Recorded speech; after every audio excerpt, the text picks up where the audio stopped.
ৰিপুণ বৰাই 4টামান বহুত আচৰিত কথা কৈছে। এটা কৈছে যে গৌৰৱ গগৈৰ পৰিয়ালত 4জন মানুহ, তাৰে 3জনেই ভাৰতীয়।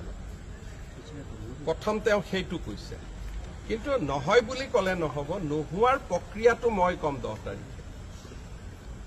তেওঁ প্ৰথম কি ক'লে যে গৌৰৱ গগৈ ল'ৰা ছোৱালী 2টা ঘৈণীয়েক 4জনৰ এটা পৰিয়াল, তাত 3জনেই ভাৰতীয়। গতিকে গৌৰৱ গগৈ MP হিচাপে এতিয়া ভাৰতৰ কাৰণে কাম কৰি আছে নে কাৰ কাৰণে কাম কৰি আছে? 2 নম্বৰ ক'লে গৌৰৱ গগৈৰ পত্নীয়ে পাকিস্তানৰ পৰা দৰমহা লৈছিল, চৰকাৰৰ পৰা। মই কিন্তু কৈছিলো পাকিস্তান NGOৰ পৰা দৰমহা লৈছিল। তেওঁ অভিযোগটো আৰু অধিক গুৰুতৰ কৰি দিলে। মোৰ যিটো খবৰ আছিল যে পাকিস্তানৰ এটা NGOৰ পৰা টকা লৈছিলে, যিটোৰ সম্পৰ্ক ISIৰ লগত আছে।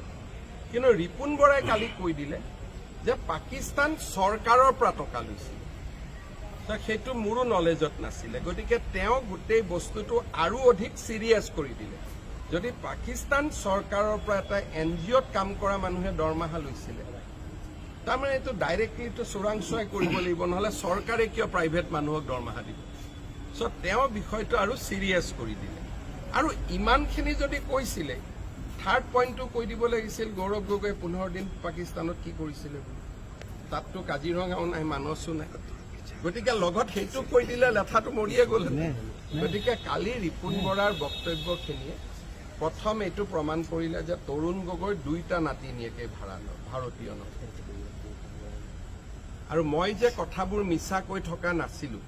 ৰিপুণ বৰাই কালি এখন প্ৰেছ কনফাৰেন্স কৰি এইটোকে বুজালে যে মুখ্যমন্ত্ৰীৰ সকলো কথাই সঁচা, মুখ্যমন্ত্ৰীয়ে এটাও মিছা কথা কোৱা নাই, মোক এখন চাৰ্টিফিকেট দিলে।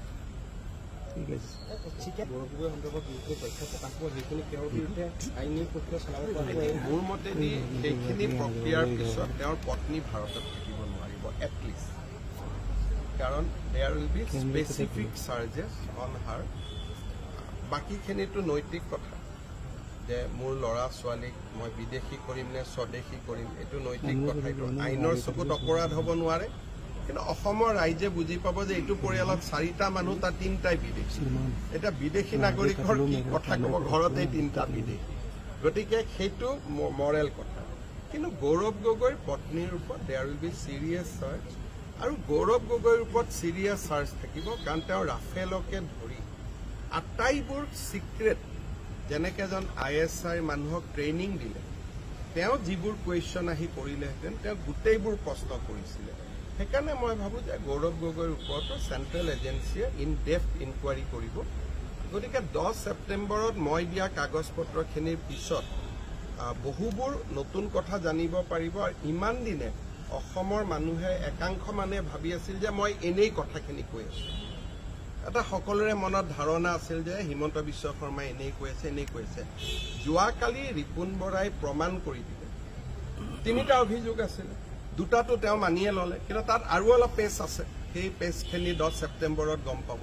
কিন্তু 2টাটো তেওঁ মানিয়ে ল'লে, আৰু এটা মই খবৰ দি দিম। আৰু মইতো ভাবোঁ অহা কেইটামান দিনত আপোনালোকৰ প্ৰেচাৰত গৌৰৱ গগৈ নিজেই কৈ দিব যে মই পাকিস্তানত যোৱাটো। এটা বস্তু তেওঁ বাৰে বাৰে কৈ আছে নকআউট পাঞ্চৰ কথা কৈছে।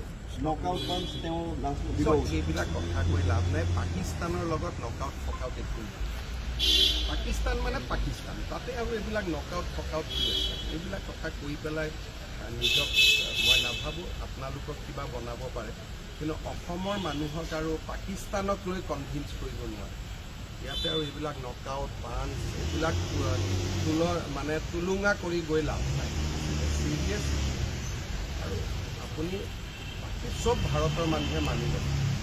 কোনোবাই ক'ৰবাত 2টা টকা খাইছে তাকো মানি ল'ব, ক'ৰবাত কোনোবাই কাৰোবাক বেয়া ব্যৱহাৰ কৰিছে সেইটোও মানি ল'ব। গতিকে পাকিস্তানীটো আৰু মানি ল'ব কোনেও নোৱাৰে। গতিকে ইয়াত এইবিলাক নকআউট ফকআউট এইবিলাক শব্দ ব্যৱহাৰ কৰি লাভ নাই।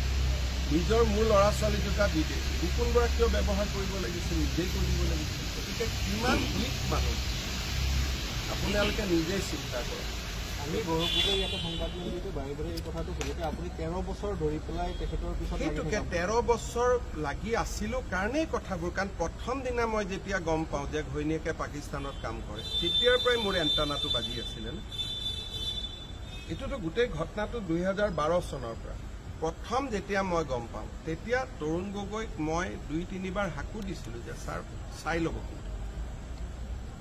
পাকিস্তানত কাম কৰে বুলি শুনিছিলোঁ সেইকাৰণে তৰুণ গগৈ নিজে ইংলেণ্ডতো গৈছিল 8 দিন থাকি আহিছিলে চাবৰ কাৰণে গতিকে এই কথাটো আজি নহয় যেতিয়াৰ পৰাই মই গম পাওঁ যে পাকিস্তান NGOত কাম কৰে তেতিয়াৰ পৰাই মই এই বিষয়টোৰ ওপৰত মোৰ সন্দেহ তেতিয়াৰ পৰাই আছিল গতিকে এইটো এটা এইটো বস্তু আজি হোৱা ঘটনা নহয় ইট ষ্টাৰ্টেড ফ্ৰম 2011 যেতিয়া মই প্ৰথম গম পাওঁ যে ইজৰাইলত গৈছে আৰু পেলেষ্টাইনী সংগঠনৰ লগত NGO কৰি আছে তেতিয়াৰ পৰা আমিতো আজমলৰ লগত লাগি থাকিছিলোঁ তেতিয়া বা আমিতো এটা পৰম্পৰাত উঠা মানুহ তৰুণ গগৈও প্ৰথম অৱস্থাত তেওঁ এইবিলাকৰ বিৰুদ্ধে আছিলে গতিকে তেতিয়া মই তেওঁকো কৈছিলোঁ যে আপুনি এইকেইটা চাই লওক এটা তেওঁৰ ছোৱালীও আমেৰিকাত থাকে আমেৰিকাত কি আছে সেইবিলাকতো আমি এদিনো প্ৰশ্ন কৰা নাই আমেৰিকাত ঘৰ আছে মাটি আছে কি আছে আমিতো ছোৱালীক লৈ এটাও প্ৰশ্ন কৰা নাই গতিকে এইটো বিদেশত থকাটো নহয়